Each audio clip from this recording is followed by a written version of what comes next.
This is Kuan Yew, the founding father of Singapore.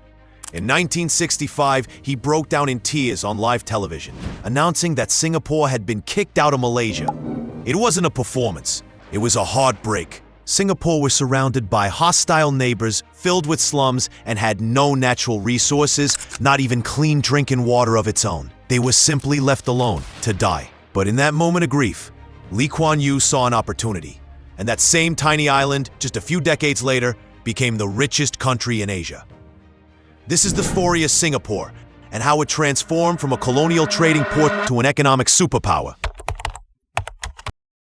Before independence, Singapore was a British trading colony, chosen for its location at the crossroads of Asia.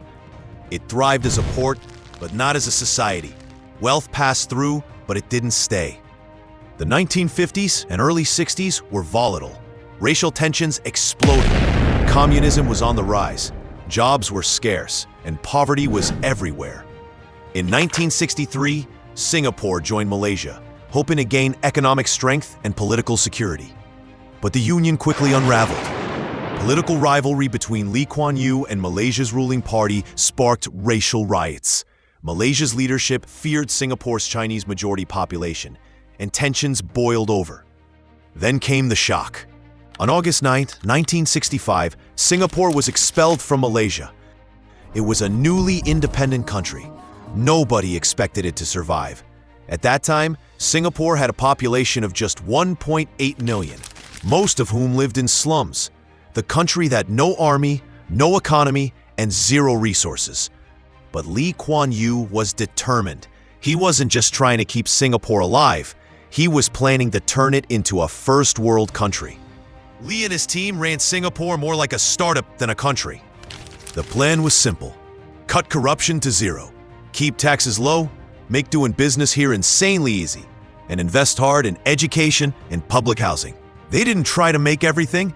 Instead, they made Singapore irresistible to companies who did make everything.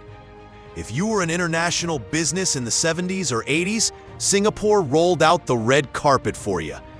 As a result, foreign investors flooded in.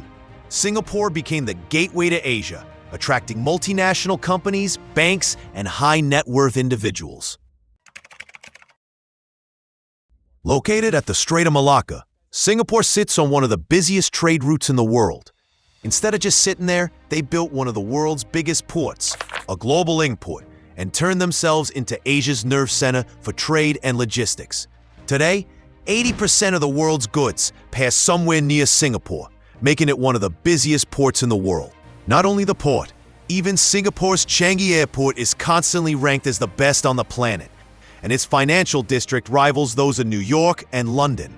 But wait, this is not the reason behind Singapore's success. It's because despite being capitalist, Singapore's not a free-for-all. The government owns over 80% of the land and provides affordable public housing, due to which over 70% of its population now owns a home. Singapore also invested heavily on education, and today their education system is ranked among the best in the world. Much of Singapore's rise can be credited to the firm rules and disciplined governance it adopted.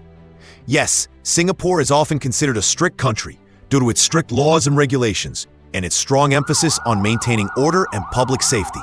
For example, chewing gum is banned in Singapore, with penalties for both possession and sale.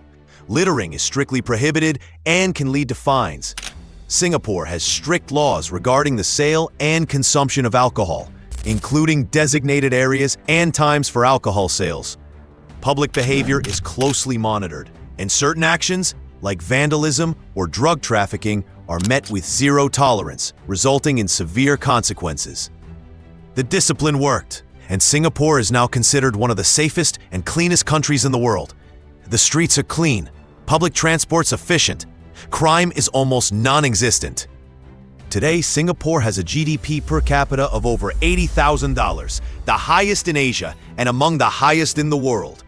It also ranks top in ease of doing business, education and innovation, and quality of life and global competitiveness. Singapore is not just rich, it's one of the most efficient, safe, and business-friendly places on the planet.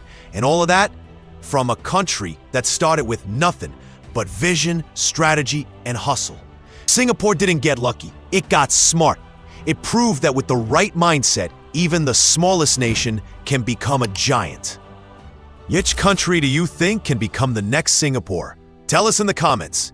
If you enjoyed this video, give it a like, and don't forget to subscribe for more fact-driven stories from around the world.